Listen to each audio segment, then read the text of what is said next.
With the 24H2 release of Windows 11, Microsoft has introduced Voice Clarity, an AI-powered microphone enhancement feature that will remove background noise when you're on a call or recording. So to get to this, you need to go to Settings. And then once you're in Settings, it will come up with something similar to this. You'll need to click on System on the left, then you go to Sound, and then select your microphone. Click on the arrow on the right-hand side,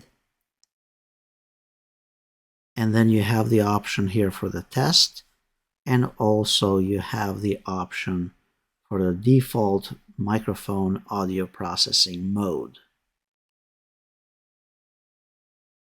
Now, this was a feature that was previously exclusive to Surface PCs with NPU's hardware, but now it's rolling out to all Windows 11 PCs.